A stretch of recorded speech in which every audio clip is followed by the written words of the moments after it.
All right, so for the past 2 years or so, I've been living in this house. Now it's probably 3 years. Yeah, we're up, I think we're creeping on 3 years. We bought this house about 3 years ago at the very beginning of, COVID. It was weird to wear a mask. That's when we bought this house.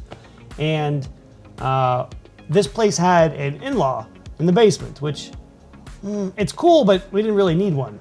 Fortunately, we bought the house, and I'm glad that we have this space. So what I'm gonna do is I'm gonna show you around. This is, my man cave, my man town, sack shack, whatever they call it these days. That's what this space is. I'm gonna show you around, comment some stuff, put some links in the description.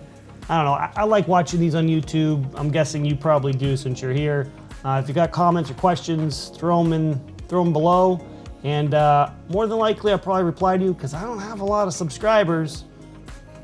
But yeah, anyways, sub, like, thumbs, questions, let me know. All right, let me show you around. Hold on. Ugh.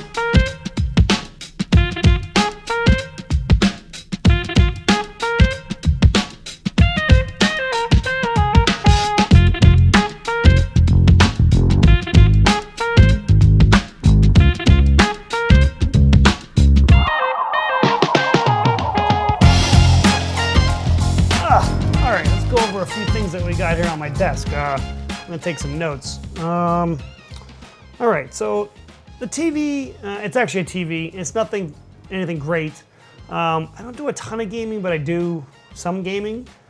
Typically when I do gaming, I always just use 60 frames per second, and that's it. It's fine for me. I don't usually go to 244 hertz or 120, all that stuff. It just kind of less, lag and less work on my computer, and 60 is just fine. So the monitor that I'm using is actually a TV. It's an LG A2, 4K 60 OLED. It looks good. I do a lot of video editing. It's 48 inches. This is cheap. It's like $500, I think. It works great. Also on my desk, I also have my laptop, of course. This thing's a monster. It is quite the beast, I'm not gonna lie. This is a Asus ROG Strix 15 inch. This is the 2022 model. I don't know if they have a 23 yet, but this is their top of the line. This is a 15.6, 240 hertz IPS display. Like I said, I don't even utilize those frames per second, but it's there if I need it. It does has 64 gigs DDR5. I did the upgrade on there. 2 terabyte NVMe and a 30. I think this comes with a 3080 Ti that has been undervolted and overclocked. So yeah, I get a little boost in there, and the temperatures are really good. If you're interested in how to do that safely, let me know. Maybe I'll make another video of that. Also on my desk, I have the MX Logitech keyboard. I've had this for, I don't know, a little whiles now. Actually, a lot of my peripherals are kind of old, but they still work. I do have a MX Master 3 mouse. Recently I decided to take up learning how to DJ. Why? I have no idea why, but one day I was like, I think I want to learn how to DJ, mix music. So I bought a DDJ Rev 1, found a good price, picked it up, learning how to DJ. It's actually a lot of fun. Also on my desk, I have these Mackie studio monitors. These are the, I believe, what is the CRX? What is it? I'm trying to remember. Oh yeah, CRX. These are the 8-inch model. I did have the 4-inch, like the very first version of this, and I upgraded recently to these. These sound excellent. These do have Bluetooth. I don't use it. They're plugged in directly into my Fosi audio DAC. This is, fairly cheap. I think it's maybe, is it even $100? I don't even think it's even $100, maybe $50. Pretty cheap stuff, but it works really good. Also on my desk, I have the Logitech G602 mouse. I've had this mouse since it came out, and it's pretty old now, but it's rock solid, and I like it, and I don't know, I just never really thought about, to be honest, upgrading it, so I'm good with that. Also on my desk, I have these legendary, yes, I said legendary, Sony MDR 7506s. If you know anything about headphones, these things have been around for 20 years, if not longer than 20 years. I did replace like the foam cups. They're super comfy and they sound great. Just for, you know, like when I'm editing a video or something, this is kind of what I use. When I'm gaming, I do have some Logitech G935s. Like I said, I don't game a ton, but they're there. So if I ever want to, you know, get in some Call of Duty, Modern Warfare, it's kind of my jam these days. So since I do have a 48-inch monitor on here, I have 2 of these light bars. Now typically some people only have 1, but since this monitor is 48 inches, I have 2 on here. Honestly, I don't remember the brand. I should have probably looked it up, but I will definitely put it down in the link below. But there's 2 of them. Their color, you know, you can change the color, the brightness. And what I did is I ended up plugging them into the USB ports on the actual TV. And then I used a piece of software called LG Companion. And what it does is that software, that software kind of like runs the TV. So it will turn off the TV and turn on based off like, you know, your mouse movements, or if you shut down your computer, it will shut down the TV using, you know, IP tools. It's kind of cool. So what's nice is when the computer goes on, both the lights come on also at the same time, and then when it shuts down, they both shut down. So I don't have to like turn the TV on and turn on each of the lights. They all just work together. That's good. That's good.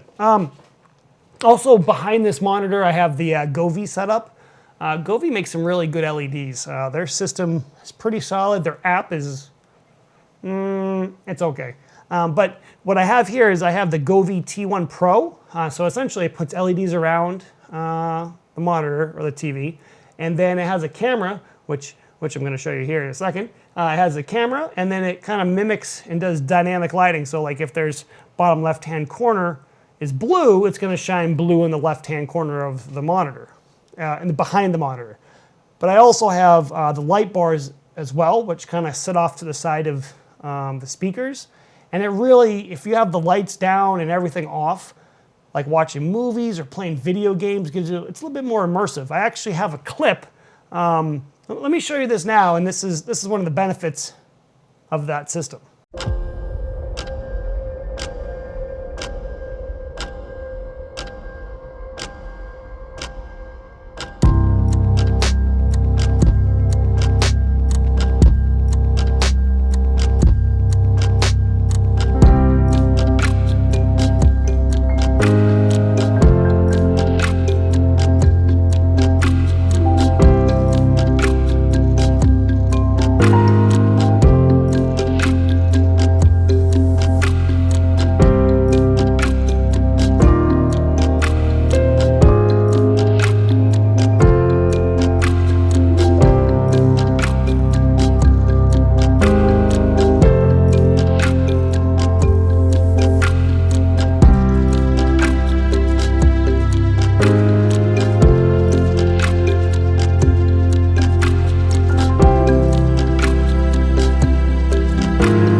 Also behind this monitor, I ended up wiring up an old LED panel that I have. It's pretty bright, and what it does, it pretty much just illuminates the back. It's actually what's giving me this light here, because when I turn that way, it's just completely dark and looks terrible, and I didn't really feel like getting lights, to be honest. So that light is bouncing off the ceiling, coming down and filling this in. Sometimes I do have another camera that's behind the monitor here, and that is on like a, I forget what, a friction arm. Yeah, friction arm. It's on a friction arm. I tighten them up and it's just like a old Sony MX 100 Mark IV, I think it is. I've had this for a little while as well, but it's good for like the top down shots, kind of this angle if I'm not using this whole ordeal. This is a Ronin 7 or Ronin S, Canon R5, 28-70, and Rode setup. That's kind of what I'm using. So, also on my desk, I have the MetaQuest Pro. It's got some additional headphones that come over the side. I've made a bunch of videos on this thing. It's not worth the money. Not worth the money. It's worth the new money. I think it's $1,000 right now. I think it's worth that. I think that's only temporary though. I think that's only good for like a week or two, depending on where you are. But it's a good headset. I'm probably gonna also upgrade, not upgrade, but also probably buy the HTC. I think is coming out with a new one. I don't know. If you're interested, let me know. I can compare the two, and we'll figure that out from here. So yeah, Quest Pro, and then like the shelf behind my TV and stuff. It's just a bunch of stuff, you know. Just things that I've made. I made all these little shadow boxes of the old phones I have. I have a ton of phones just from over the years. Not as much as like MKBHD. Not as much as him, but a good amount of phones. Anyways, that pretty much just sums up this desk. Now the actual desk, before I forget about it, the desk, I bought the legs from eBay, refurbished, just the legs. It's the one motor deal. I'll try to find a link for it. I think I paid like $130 for the legs. And then I built my own top. I built this top like years ago. I got some, I think it was maple, stained it and then distressed it and just made it for what I want. I think this whole desk probably cost not even $200, and it's fantastic. It goes up and down, it has everything I need. It is a little top heavy, as you can see. I'm shaking and the camera is kind of moving around, but I don't really move it up and down too often. Now behind me, it's kind of going to sleep. What you see here is a projector. This is the Epson. No, actually I upgraded. So this is not the Epson. This is gonna be the Optima UHD 38. I did have an Epson prior to that, and it was just a 1080p, but it was really bright. But I really wanted the 4K. So this is the Optima 38. This is 4,000 lumens. It is a gaming projector, so you can actually get 1080p at 4.2 milliseconds for lag. It's pretty good, but it also does 4K 60, which is also good. And there's actually a mode in there. You can get up to 240 hertz at 1080p. Now, I'm guessing the lag's probably gonna jump way up, but if you don't care too much about the input lag, then my battery's blinking. So I'm gonna stop it here, put a new battery in, and continue. A few moments later. Hold on. Okay. I think that will have to do. I don't have anything great for audio. I did put a couple bucks into the center channel. Pretty much all my speakers are Polk. I did do like the, I forget their Cinema series. That's kind of what it is in there for speakers, but nothing great. I do have their dual Polk 10-inch subwoofers. It really does sound really good. The space is not massive, but watching movies is good.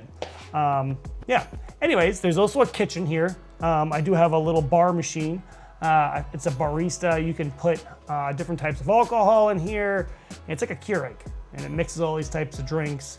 It's pretty neat, pretty neat. I do have a Cricut. I know it's not really like a huge tech thing, and probably more for not people like me, but I do a lot of crafts. I like crafts. I make my own stickers. I make check this out. I made this. Let me see if I can get this in here. See that skin? I made that. Pretty dope, huh? It's a S22 Ultra. I bought the thing from D Brand. They were selling just sheets of it.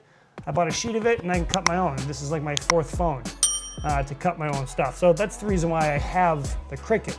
If you want to know how to do that, let me know, because that might actually be kind of a cool video. A lot of people spend, you know, like 20, 30 bucks on these sort of cases, or not cases, but vinyl skins, but you can actually make it yourself if you have your own vinyl. I'll show you how to do that if you're interested. Let me know, because it actually is a good idea. Underneath my stairs, I have a closet. Now this is where I do 3D printing. I do have an Ender Pro 3. This is not the version 2, this is version 1, where I print stuff. I recently just got the ELEGOO Saturn S. This is like their kind of bigger resin printer. I'm still kind of learning how to do that. So I got like all different types of resins and a ton of filament, as you can see. I've been doing 3D printing, not resin, but actual FDM printing for, I don't know, years. So I've got all the tools and stuff. The resin stuff's kind of new, but this is a good little closet. I do have an air purifier in here. I am planning to vent this room out to the outside. Smell and stuff in the basement here is not a problem. I do have another an air purifier down here because it is a basement and it doesn't smell bad. It's fine. So that's what that room's for. But overall, that's kind of like the quick and dirty of my setup. I've worked a lot on this. Oh, can't forget about my wall. I just did this wall. So this is a wall that it's wallpaper. And it comes in 7 sheets, and I bought it on Amazon. And essentially, it's just a what do they call that? An accent wall. They call it an accent wall. So I put an accent wall on there because it was just like this big gray wall. It was completely boring. It did have a shelf on there, but it just didn't go good. So I just recently put this wallpaper up last week, and it looks awesome. It kind of goes with the color of my office space. It's like that teal green, like dark green with some blues in there. And I love it. I think it turned out really good. I do have to kind of touch up the top, as you can kind of see. I just got to clean that up. But yeah, thanks for coming by. Let me know if you have any questions. Drop them down in the comments. And do a sub. Maybe I'll get 1,000 sometime soon. Probably not. It's going to take like forever. But I do like to make videos when I can. Yeah. Anyways, hey, thanks for stopping in, and have a good day.